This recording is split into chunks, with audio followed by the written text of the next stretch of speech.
Great. Yes.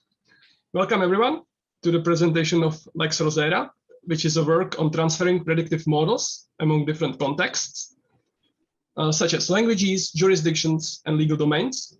As you can see, this work is a joint effort of a sizable team of researchers in machine learning, computer science, and law, coming from many different institutions. And as I already said, this presentation will be delivered by Hannes and myself. So in this work, we investigate the task of segmenting adjudicatory decisions into parts, such as the background of the case, the analysis, or its outcome. We specifically identify the task that is general and fits different contexts. By that, I mean different types of decisions from different legal domains, even countries and legal systems, which also means the decisions can be in different languages. We use this task to evaluate the effectiveness of pre-trained multilingual embeddings to transfer a trained machine learning model across such contexts. We release the task type schema definition, the annotated dataset, as well as all the code we used in our experiments to the public. So why are we doing this? Well, I think what you often see in machine learning is that the model is trained and evaluated on data with the same distribution. So there's some data set that is assembled, such as from legal cases, often, for example, from the same jurisdiction or in the same language. This is then split into a training and a test portion. The training portion is used to train the model, and the testing portion is used to evaluate the performance of the model. But this doesn't always tell us about how well the model will generalize. What happens if we give it a new unseen data set? Because the model might have learned some specific particularity of the data set it was trained on that will still work well when applied against this testing model, testing data set, but when it is used in practice, perhaps the data looks different and the model might just work very badly on this new data. So here we investigate whether it is possible to build models that generalize between different contexts. And as Jaromir mentioned, by context we mean different languages, different jurisdictions, and different legal domains. So we identify the task that is relevant across many such contexts. And the task that we chose was to segment legal decisions into different portions. First, the segment of the background, where the facts are introduced. Then the analysis, where a judge would discuss these facts and apply legal rules. And finally, the outcome, where it states the results of this. And here you can see a human annotated decision from the Czech Republic that has been annotated with these segments. But this kind of type schema works across many different contexts. So here, for example, is a decision of employment dispute from the United States that has also been annotated by a human with these same categories. So what we can do now is that we can take data from one context, train a model with this, and then evaluate how well it performs on data from another context. So for example, what we've done here is that we've taken a model that is trained exclusively on data from the Czech Republic. And then we've used that model to segment this decision from the United States. And here you see the results of this. So this is purely generated by a machine with these segments that has never before seen any decision in English. And has never before seen a decision in labor law, but it rather has been trained on decisions from the Czech Republic from various different courts. And as you can see, it still works pretty well. And I think this is pretty remarkable. What we're really doing here is that we train a model on data from the Czech Republic, and then we evaluate it against data from the United States that is never seen before, fully unseen data. But despite this, we achieve a weighted F1 score of 0.86. So that is one of the things we evaluate here. But we also look at what happens if we pool multiple such data sets together. So what if we add additional context to data from the Czech Republic and evaluate that against data from the United States? And what happens if we use all of our data set as a pool for training? Will that and include also data from the target context, so the United States in this case? Will that further improve performance? I think this could have pretty interesting implications here. First, it could allow the creation of really robust and generalizable models. That is, models that you could deploy in a real-world scenario, and it would work across many data from with different distributions, different languages, and from different contexts. It could also allow the rapid adaptation of models to new contexts. You could start with a model that has already been trained and that works pretty well on your target context, and then fine-tune it a bit to make it work really well. That's probably much quicker than training it from scratch. And finally, it enables this international collaboration of researchers, since researchers can annotate their own data set and contribute to a common pool that is then useful to all the different researchers across many different countries. All right, let us speak about the data set. So as already mentioned, the first step in creating the data set was a definition of the type schema. This definition is expressed in detailed annotation guidelines, and of course, these are also available in the project repository. The type schema includes types such as out of scope. So these are parts outside of the main document body. For example, metadata and editorial content, maybe endnotes, appendices, and such. Also headings. These are fairly straightforward. So for the purposes of our experiments here, we removed the out-of-scope content and headings, which only left us with background, analysis, and outcome. Background is the part where the court describes procedural history, relevant facts of the case, and so on. Analysis is the section that contains reasoning of the court, issue, maybe applicable law, and finally, outcome are the few sentences stating how the case was decided. It is worth mentioning that by removing headings from the texts, we have made this task more difficult. Right? There are some domains where headings are suggestive about the beginning of a certain part. However, this is not a general rule. And what we wanted to do is to make sure that the models we train will focus on the meaning of the text rather than on superficial cues, such as the presence of a heading. Reliance on such cues would have almost certainly resulted in models that are very brittle and would prevent a successful transfer among different contexts. Now, after learning the types definition and participating in the training, the authors split into 8 teams, where the goal of each team was to assemble a dataset of approximately 100 documents. The authors could create such dataset in whatever way they wanted. The only constraint really was that each sub-dataset needs to contain decision documents that are in the same language.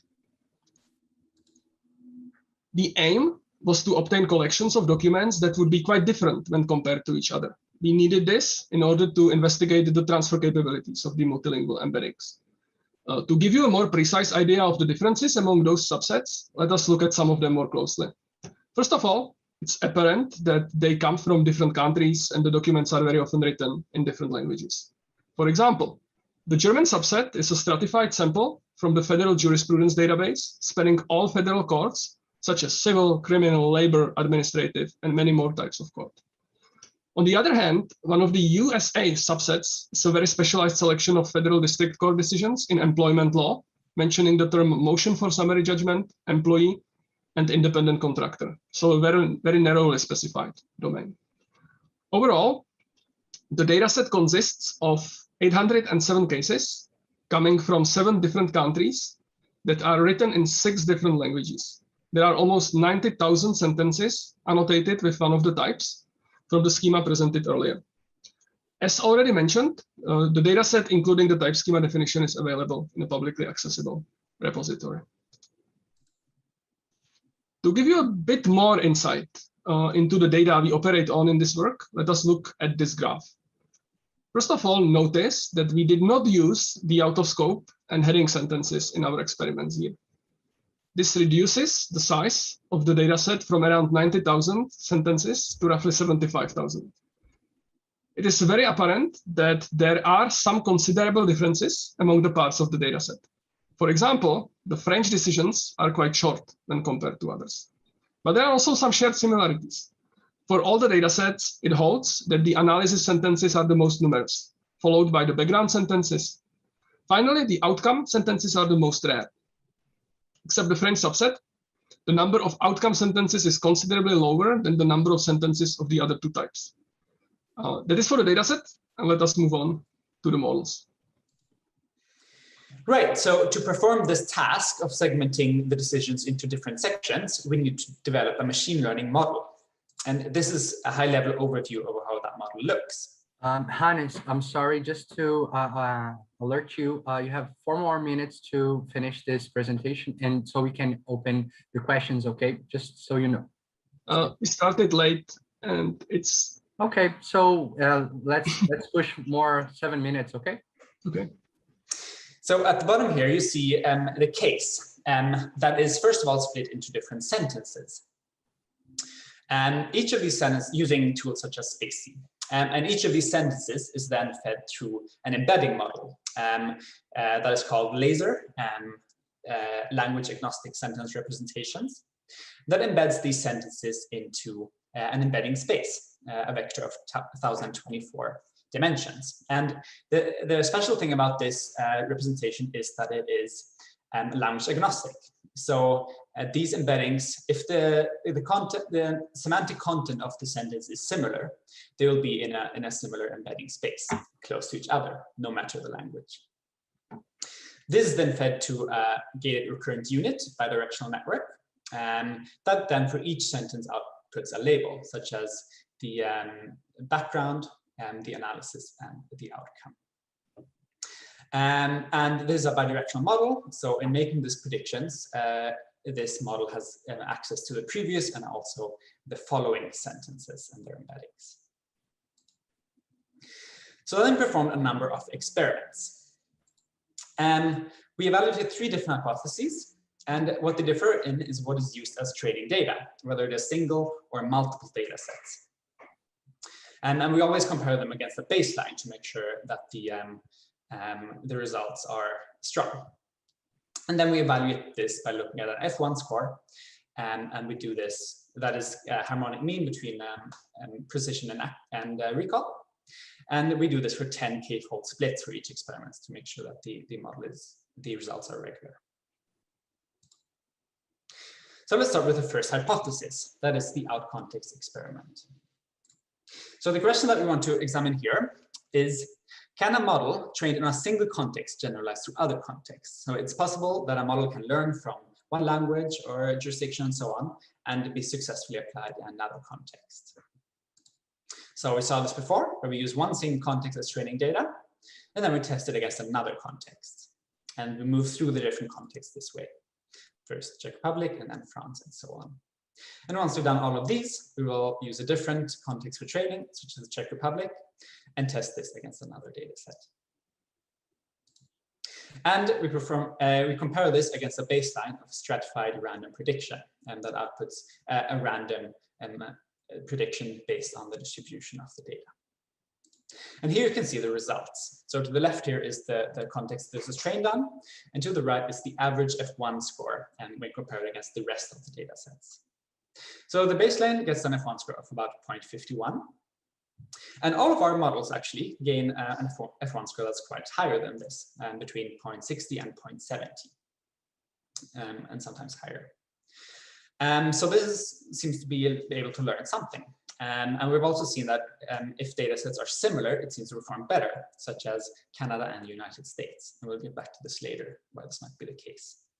And even the outcome section, that is much rarer than the other sections, is sometimes works to predict using this model.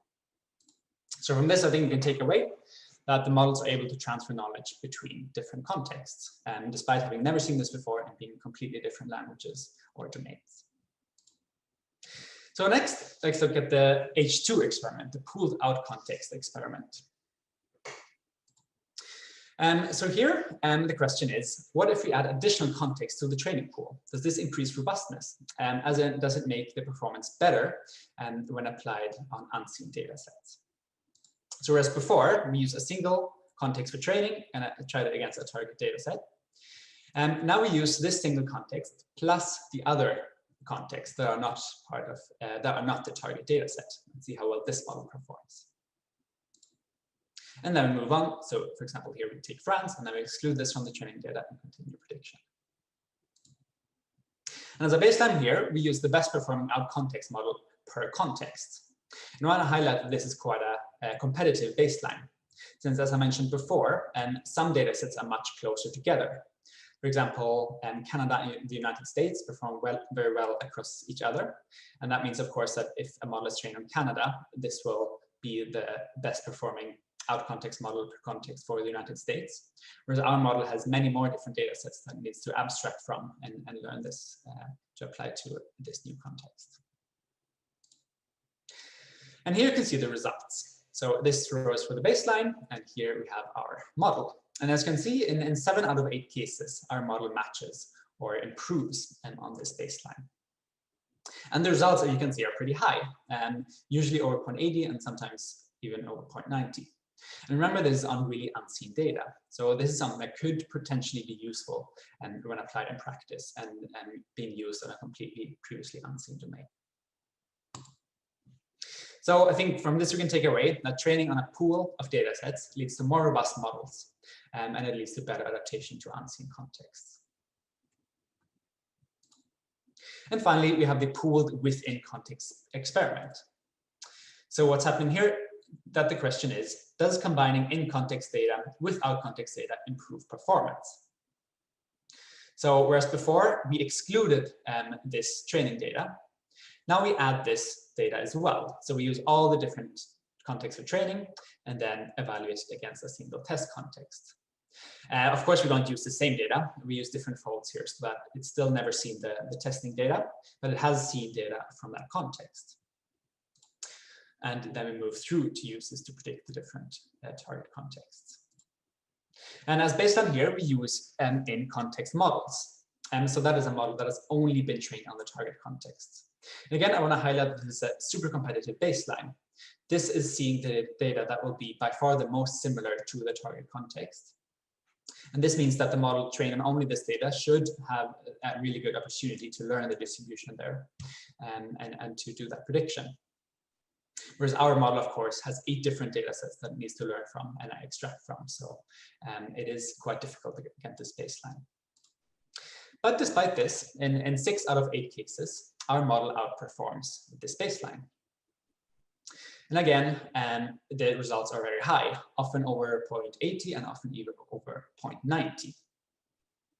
So I think from this we can take away that training on in-context data pooled with out-context data does improve performance when compared against this single model trained on a single target context. So the model does seem to be able somehow to abstract from these different data sets and take the lessons to build a stronger model. All right, let us look at some of the findings more closely. So the results from testing hypothesis 1 and hypothesis 2 strongly suggest that multilingual embeddings focus on the semantics of the sentences rather than superficial linguistic features. This is extremely important for a work like this one. It is very important that the models focus on the semantics and avoid fitting the context-specific idiosyncrasies, even though they could be useful within that context. Moving on, we observed that some of the contexts appear to be more related amongst themselves than to other contexts. In order to get some additional insight into this phenomenon, we projected full documents into a shared semantic space. Using PCA to reduce the dimensionality to just 2, we obtained this visualization where each dot represents a single document. The color encodes membership of a document in a specific context. You can see that both the USA subsets occupy virtually the same semantic space. This makes a lot of sense if you consider that the documents are written in the same language, they come from the same tradition. On top of that, both subsets are focused on employment law. German subset occupies the space in the middle, and it also appears to be a bit more dispersed than the other ones. This is likely due to the fact that it is the most general dataset, not focusing on a specific topic. Of course, this is expected, and it provides grounds for future work. In this work, we did not factor the context relatedness in our experiments at all. Another interesting observation relates to structural differences in the documents. We noticed that German and Polish models struggle in predicting the outcomes for other subsets and the other way around. This is explained by structural differences in the documents. Whereas the German and Polish documents report the outcomes that are depicted in green at the beginning of the decisions, the documents from other subsets tend to place these towards the end. However, it is promising that the models that have access to data with both these patterns were able to acquire them both and apply them rather successfully. To conclude, we observed that the models utilizing multilingual embeddings manifested good generalization capabilities. It appears that pooling multiple contexts together results in improved robustness and performance of the models, and it helps even when in-domain data is available. It was an extremely rewarding experience to identify a task that was relevant for researchers with different interests and was applicable in wildly different contexts. And we are really looking forward to what comes next and how the dataset and the code we released is going to be used by this community. And of course, we also have some ideas of our own. While the dataset is sizable, it would certainly benefit from expanding it with more documents from more different contexts. We use the data in the most straightforward way here to segment the documents into parts with different functions. However, this could be a useful step in many applications focused on, for example, information retrieval or summarization. In our experiments, we simply pull the data from different contexts together. Using more sophisticated approaches would be a reasonable way how to improve on this work. Finally, we also anticipate that resources resulting from this type of work could be useful for gaining insights into differences and similarities among the different contexts, akin to the structural analysis of the documents performed here. All right, that's all from us, and we are looking forward to your questions. Thank you, Jaromir. Thank you, Hans. I'm sorry again for the delay. I really liked your presentation. Actually, people have 5 minutes to ask some questions, but I have one. I like to know about the regarding the transference of these models on arbitral proceedings. Can we apply or use this model itself in such proceedings? I mean, the current model was trained on judicial proceedings from a really wide variety, and there's some judgments in there from courts, there's some tribunals and so on. So it is really a wide range of data. I think this does suggest that this could be something that could be useful across such data as well. And if you look at the paper, it seems that even though there are completely different instances involved, different types of instances, it does seem to generalize quite well. So if this kind of schema does make sense to apply on that kind of data, I think it's definitely something that would be feasible. And otherwise, I mean, as you mentioned, this is just one type of schema, but there could certainly be others that could be very useful, no matter what type of data we're looking at. To specify this answer a little bit further, so the multilingual embeddings that we use, they support almost 200 languages, and they are supposed to work to a certain extent even on languages that they were not trained on if the languages come from the same family as the languages that this was trained on. So theoretically, we could take document in almost any reasonable language and applied it, and if the task makes sense, meaning that it's a judicial document that kind of follows this similar structure that we have here, it would be applicable there. Very well, very clever. Thank you. We have another question. Can you explain embeddings that are language agnostic? Is heterogeneous data being homogenized, which could explain transfer learning? Yeah, certainly. I mean, I think that's one of the key things here about this model is really the idea that it does the translation for us, or we don't even have to care about translation, because what it does is it takes these sentences, no matter the language, and it encodes this into this shared semantic space. And in this space, and we've seen this work really well, where like two sentences that are, say, in Czech or in German or in English, they will always end up very closely if the meaning behind them is very similar. I think that's one of the really powerful methods of this new deep learning paradigm, where we can download a model like this that has been pre-trained on almost 100 languages and apply this on our own data and get something that is able to generalize so well across different languages. Yeah, and again, I mean, just to make the point, so the translation does not really happen. Like you supply the sentence in almost any language, the sentence is projected onto a vector, and sentences coming from different languages, if the meaning is close, the vectors will also be close. That's how this works. Okay. We have one last question. Do you think the results could be improved when using your model as an ensemble with another model that relies on the structural information, like headlings? I mean, definitely, there is a lot of space for improvement. So in our work, we did not really drive towards like the best possible performance. Our goal really was to evaluate the capabilities of the multilingual embeddings to see if this really works in a legal context in the particular task that we were evaluating. But what is being suggested here is definitely one of the very promising paths towards improving the performance, and we also see many other. And the data is there, so if someone wants to do this, we really encourage people to try this out and see how that would work. It would be really interesting. For now, I have two questions from the audience. The first one is from Jack Conrad, and he asked the following question. Could you address the difficulty of the tasks, given the trade-off between more general training data and the ability to the models to tackle more difficult tasks? Is this a sacrifice you wish to make? Thank you. This is a fantastic question. So obviously there is this trade-off between I would rather say specificity than difficulty of the task, and the generality of the task, right? So in order for this type of approach being applicable, the more general task, the better, right? Because then you get the opportunity to use more context, and you don't really need to be worried too much about the specifics, right? But very often, what the researcher would be interested in might be something where they deal with a domain that just has its peculiarities, and this is what they are interested in, right? And in this case, it might not be completely appropriate to necessarily try to take this path.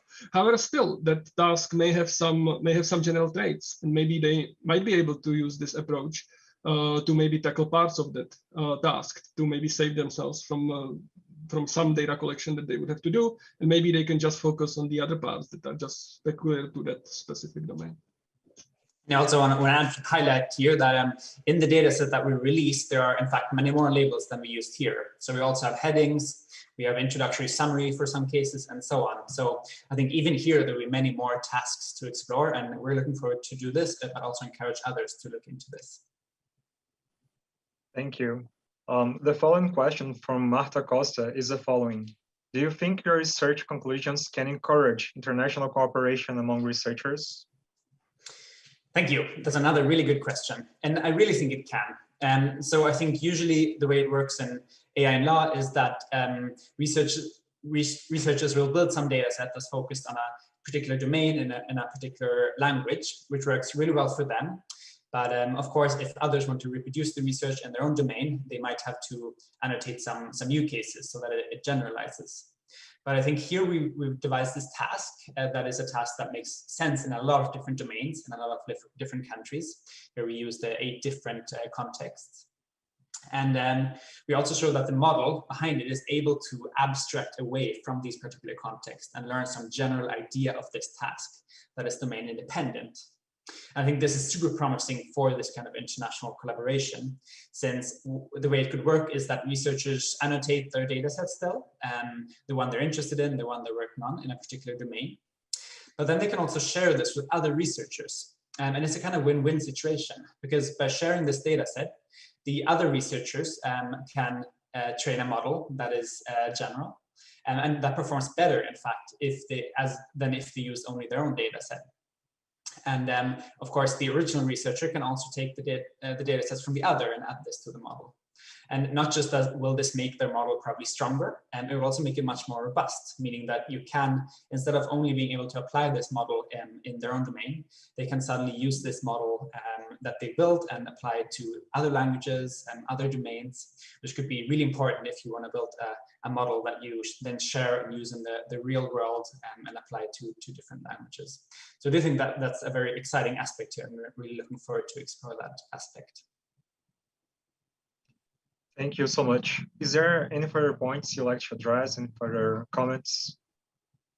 Yeah, I guess that I would just really like to thank the whole team, because that is what I think is really unique about this work, that such a large team of researchers with completely different backgrounds, like from law, computer science, were able to come together and really put together this resource that is now available there for everyone. And I would really like to invite the whole community to look into that resource and start playing with that. We don't really keep anything for ourselves.